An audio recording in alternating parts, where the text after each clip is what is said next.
Big breaking news on your screen now. The CPI numbers have come in at 4.3%, which is much lower the expectation, which was there at 4.7%. One thing which is clearly visible is food inflation, which has come at 6.02%, which was over 8% in the last month. Let's connect to our experts who are going to analyze this news for you. I have with me Mr. Madan Savnavis, also Gaura Sen Gupta, as well as Sakshi Gupta, who is joining us to analyze this record low kind of a number for CPI. First, I would want to come to you, Madan. It is much lower than the expectation. Yeah, definitely it's much lower than expectations. But I think the reason is because when it comes to food prices, it's a bit difficult to predict on an accurate basis. So I think from what I can see, the number has come down to 5.7% for food and beverages. Now, this is a number which we thought would be probably in the region of around 6%.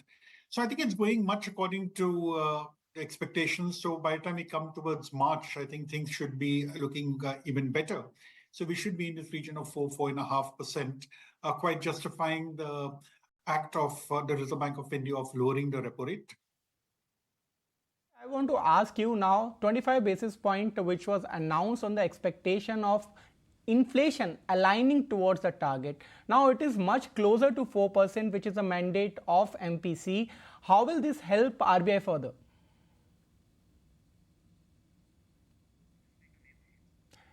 Sakshi, I wanted to ask you this question. Sure. How will... No, definitely. I think this number has come in at 4.3. I think this is closer to what we were anticipating at 4.4%. And clearly, food inflation and particularly vegetable inflation has been the major driver for the softness in inflation that we are noticing for the month of January. I think that the next two prints as well, we can see that the numbers are going to be closer to 4.2. And I think this provides greater confidence for the RBI to, go ahead and deliver another rate cut in the April policy. Gaura, of course, Reserve Bank of India will take a cue from this number, but if you have seen the constituents, apart from food inflation, what has helped this time in numbers?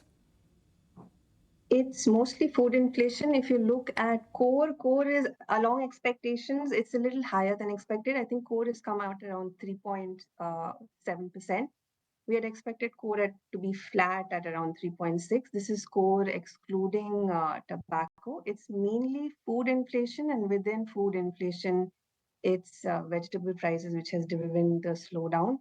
The good part about this number is that because it's come below expectations, we were at 4.5, 4.3% for January. For February, we'll be closer to 4%. If you look at retail prices for the month of February, it has continued to indicate some moderation, at least on the vegetable front. And the forward-looking trajectory for inflation also looks very favorable for FY26, which is tracking closer to 4%, assuming that we have a normal monsoon for this year. Right. Let me throw a few numbers for the viewers who have just joined in. While the headline number is much lower than the expectation, the food inflation is at 6.02%. The rural inflation is at 4.64% versus 5.76% in December. Similarly, urban inflation is at 3.87% versus 4.58%. Industrial production has also risen to 3.2% YOY, which was estimated to be 3.7 numbers. I want to get your thoughts, Madan, on this industrial production number. I think this is a bit disappointing, I would say, because we were looking at a number closer to 4%, because I think the month of December is the time when we would have typically expected more spending to take place, not just from the point of view of households, that is consumption expenditure, but also in terms of government expenditure. So it does look like that things did sort of slow down in the month of December. So unless there's some kind of an acceleration which we see happening in the fourth quarter, that is in the months of January, February, and March, I think we could probably be ending up with a number less than 5%. We were hoping that we would get something like 5% for the full year, but this could go down slower unless there's a recovery. Because we did get certain bit of news that there was a pickup in consumption demand, especially in the urban side, in the month of December. That's the last month of the festival season. And also that there was some signs going by the CMA data, some kind of pickup also in terms of investment announcements, which should have gotten ideally reflected in both capital goods and consumer goods. So I think that's something which probably has still to take off, and we may hope to see that in the next couple of months. Yes, just continuing with the numbers, the electricity production has risen to 6.2% YOY, manufacturing production has risen to 3% YOY. Similarly, the capital goods production has risen to 10.3% YOY. So all in all, the focus of Reserve Bank, if you also see the tone this time was on growth side. In fact, governor in one of the answers said that we are focusing on growth this time considering the scenario.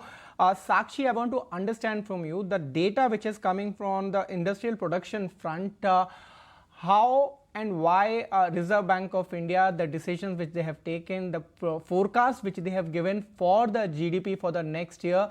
Do you see some kind of revision later, or it will be on more or less same line? Well, this number on IIP is, in the past now, right? This is reflective of the kind of mixed economic activity momentum that we have seen for Q3, right? So I think it has implications for the growth, expectations on FY25 numbers. And we are estimating that, given a host of indicators, including the IIP number that has come in weaker today, that GDP growth in Q3 would be closer to 6.2%, and this kind of presents a downside risk to FY25 forecast, or the first advance estimate that pegs it at 6.4. I think for next year, I think at this stage, 6.5 to 6.6 seems achievable. For India, I think we are going to get support both from, the government spending, both in terms of capital expenditure and revenue expenditure, and the election uncertainty or the, drag from the election effect kind of fading away in FY26.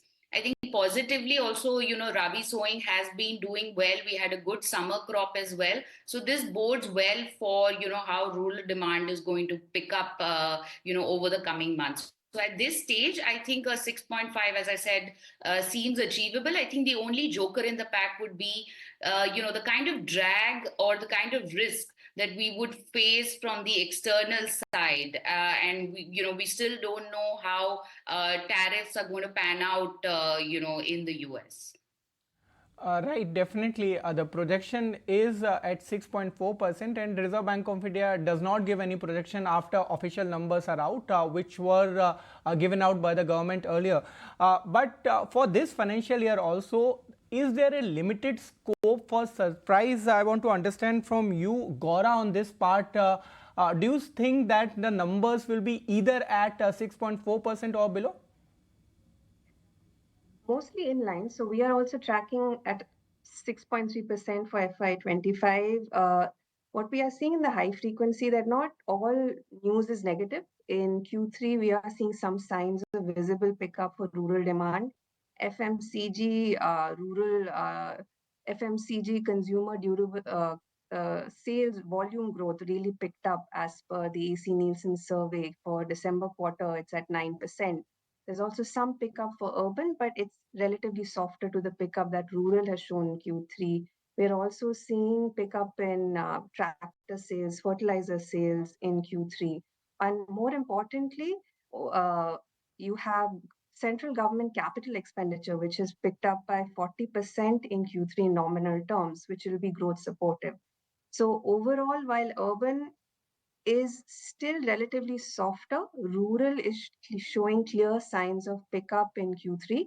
And also the good news is that the government capital expenditure has picked up, at least at the center level. We saw some limited pickup in state government capital expenditure in Q3, but it was far softer than what the center has undertaken in Q3. But overall, we are broadly in line with the advance estimate. Advance estimate is at 6.4. We are tracking somewhere at 6.3. More important is what to expect for next year. For FY26, we're around 6.5. So more in line with what the economic survey has projected in terms of their range for FY26. Mr. Sabnavis, one consistent figure which has been there in the inflation is the core inflation. This is 3.7% now. So the joker in the pack, as it was said earlier, was food inflation. Do you see that part is being taken care after the numbers which are there in front of us? It has been taken care of, and I think we will continue to see lower numbers when it comes to food inflation. But this said, we should also remember that the same kind of base effect argument, which is given very often for numbers and economics, will also lead to higher core inflation when we're coming to the next financial year. So I think we are actually looking at inflation more in the region of 4.5% next year. This year, of course, it will average 4.8, 4.9%.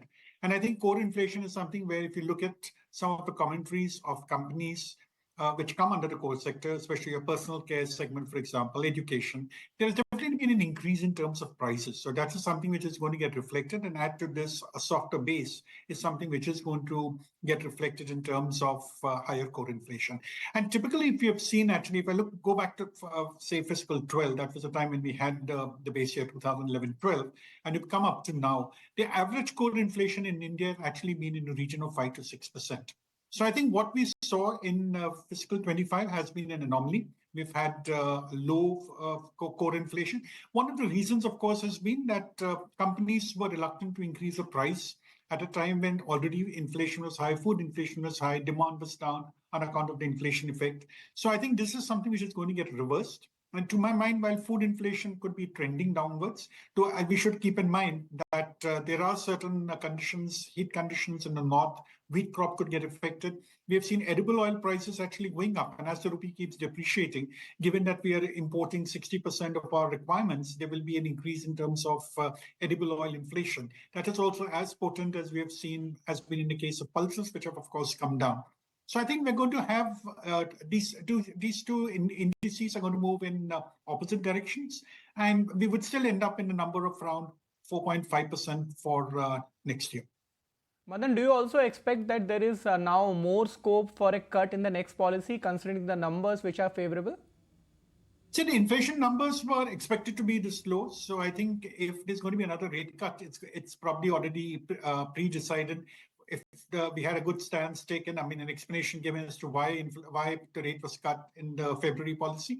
And in case the inflation number trends lower towards the 4% number, there's no reason why it should not be cut. But this said, I think there would be some concern in terms of the overall liquidity situation, the overall situation of transmission of rates, because today we're in a situation where there's tight liquidity in the system. So while loans can get repriced because they're based on an external benchmark, especially for private sector banks more than public sector banks. But when it comes to deposits, can the banks actually lower the deposit rates at a time when your deposit growth is trailing that in credit?